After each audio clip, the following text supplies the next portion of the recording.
योगी प्रत्यक्षम अन्य ज्ञानम दिव्यमपि अस्ति इति चेत, फिर अगर पूछोगे योगियों का जो प्रत्यक्ष एक अन्य ज्ञान, मतलब एक अलग ही प्रकार का ज्ञान होता है, ऐसा कोई दिव्य ज्ञान होता है योगियों के पास, वो भी तो होता है ना।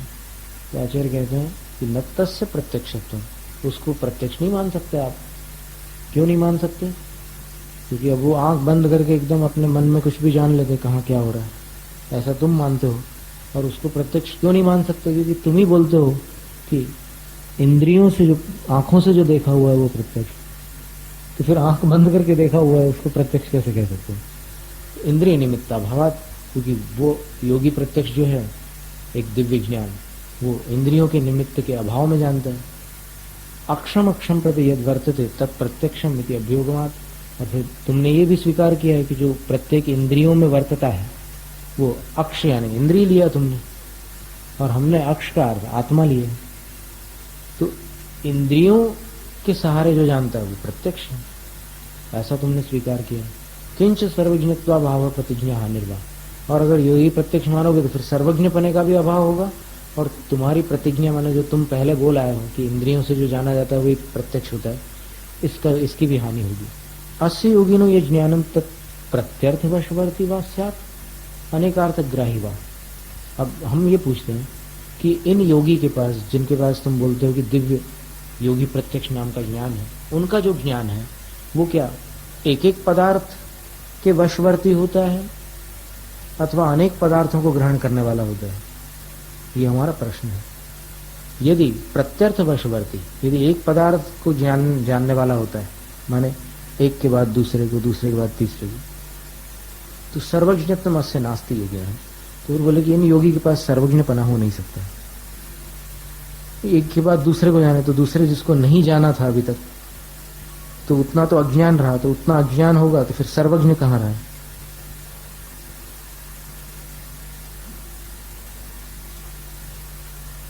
सर्वज्ञत्वमस्य नास्ति योगिनः ज्ञेयस्यानन्त्यात्। क्योंकि ज्ञेय पदार्थ जो जानने योग्य पदार्थ है वो अनंत है, और अनंत होने के कारण एक एक करके अगर जानोगे तो कभी गिनती पूरी नहीं होने वाली।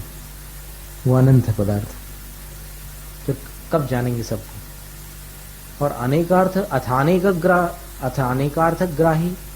अब अगर ये कहो कि नहीं अनेक पदार्थों को वो ग्रहण कर लेता है ज्ञान, तो या प्रतिज्ञा जो तुम्हारे यहाँ जो वाक्य आते हैं शास्त्रों में, जो प्रतिज्ञा है तुम्हारी, विजानाति न विज्ञानमेक मर्थद्वयम यथा, एकमर्थम विजानाति न विज्ञानद्वयम तथा इति साहीयते। ऐसी जो तुम्हारे यहाँ श्रुति है, तुम्हारी परंपरा है, वो हानि को प्राप्त हो जाती है।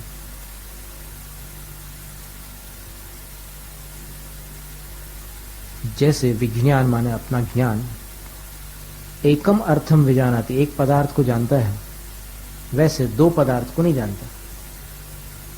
और एकम अर्थम विजानाति न विज्ञान द्वयम तथा, और दो ज्ञान मिलकर के भी एक पदार्थ को नहीं जानते उस प्रकार। इसका हिंदी देख लेना श्लोक का, ये अन्य मत का श्लोक है।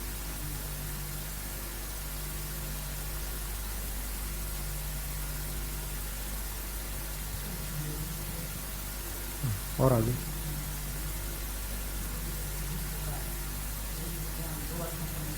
हाँ, माने जिस प्रकार एक ज्ञान दो पदार्थों को नहीं जानता,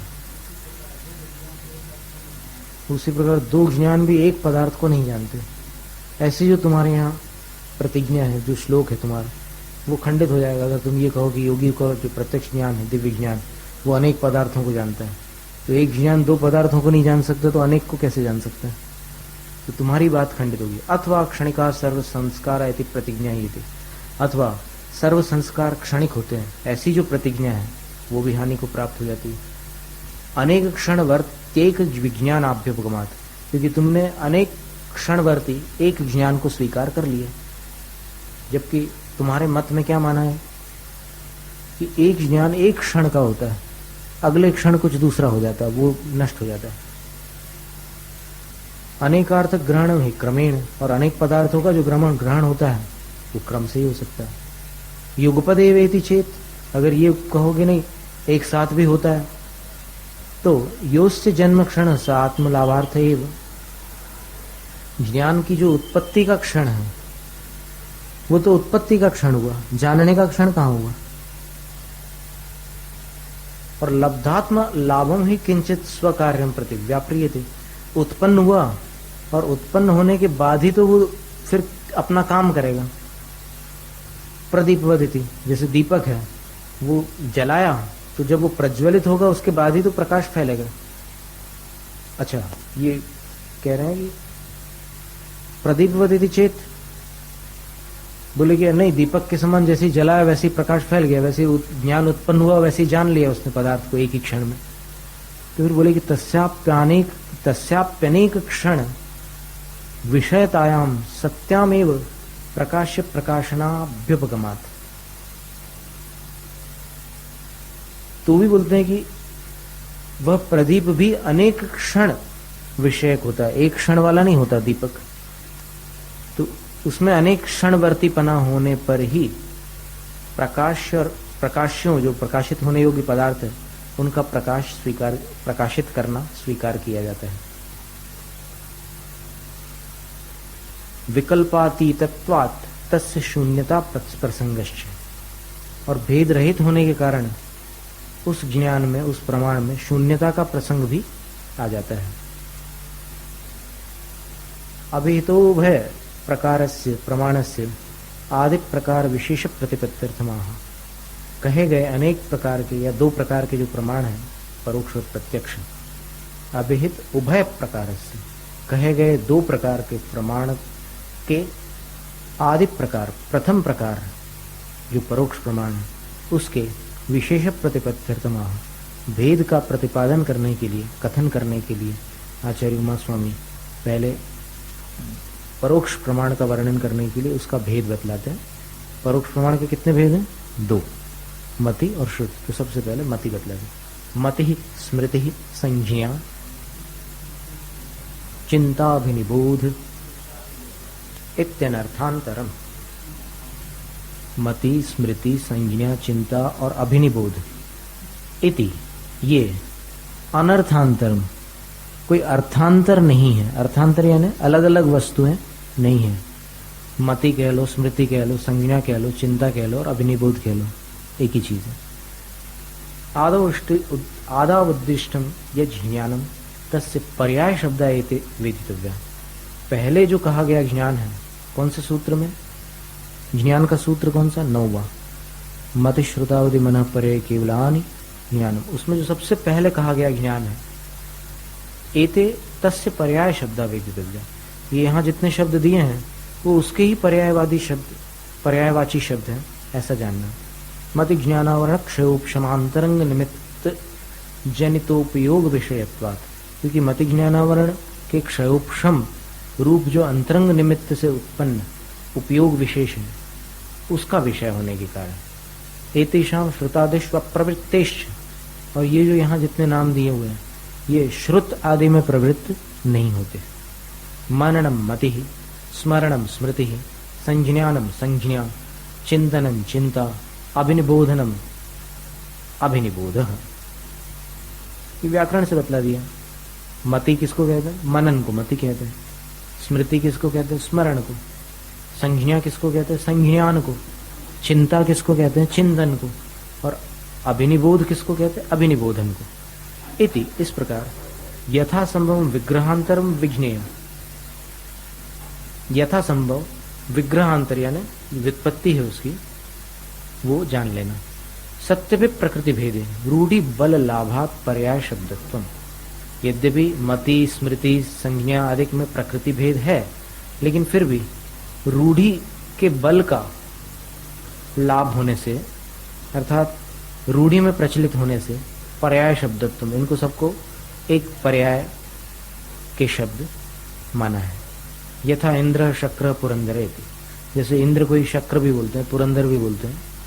इंधनादि क्रिया भेदे भी, जबकि इंद्र शब्द बना है ईंधन क्रिया से, शक्र शब्द बना है शक्नोति इति शक्र है। क्या संभव है उस अपेक्षा से शक्र। पुरंदर यानी पुरंदारयति, पुरंदर, ऐसे शब्द बने हुए हैं। लेकिन फिर भी ये सारे शब्द जो होते हैं शशिपतेर एकस्यैव संज्ञा, इंद्र के ही नाम है, इस प्रकार स्वीकार कर लिए जाते हैं। इसी प्रकार मति, स्मृति, संज्ञा, चिंता, निबोध, इसमें भले अर्थ अलग अलग हो, पर फिर भी यहाँ इन सबको मति ज्ञान के ही पर्याय शब्द माना है। समभिरूढ़ नयापेक्षया, समभिरूढ़ नय की अपेक्षा से तेषाम अर्थांतर कल्पनायाम, उनके अर्थों में भेद की कल्पना करने पर मत्यादिष्वपि सक्रमो विद्यते, मति आदिक में भी वही क्रम विद्यमान रहता है। किंतु मति ज्ञानावरण क्षयोपशम निमित्तोपयोगम नाति वर्तते, लेकिन मति ज्ञानावरण के क्षयोपशम रूप निमित्त से होने वाला जो उपयोग होता है उसका उल्लंघन नहीं करते ये। चाहे आप इसके अर्थभेद करके भी निकालो तो मति जो होगी वो भी मति ज्ञानावरण के क्षयोपशम से होगी, स्मृति होगी वो भी मति ज्ञानावरण के क्षयोपशम से होगी, संज्ञा, चिंता और अभिनिबोध ये सब मति ज्ञानावरण के क्षयोपशम से ही जनित होंगे। इति अयम अत्रार्थो विवक्षित है, इस प्रकार ये अर्थ यहाँ पर विवक्षित है। इति शब्द प्रकारांतर, प्रकारार्थ है। इति शब्द प्रकारार्थ है, इसमें इति शब्द आता है ना सूत्र में, वो प्रकारार्थ है, प्रकार करने के लिए। एवं प्रकार, इस प्रकार। अस्य पर्याय शब्द है इति, इसके पर्याय शब्द हो गए। अविधेय अर्थ होगा, अथवा जो वाच्य है अभिधेय, अभिधान नाम को कहते हैं, और अभिधेय उस नाम से जिसकी तरफ संकेत किया गया उसको कहते हैं, उसके लिए भी होता है। मति, स्मृति, संज्ञा, चिंता, अभिनिबोध इत्येतैर योर्थो विधीयते स एक एव इति। मति से, स्मृति से, संज्ञा से, चिंता और अभिनिबोध, इन सब से जो पदार्थ जाना जाता है वो एक ही रहता है, इसलिए ये सब एक है, अन्य रूप नहीं है।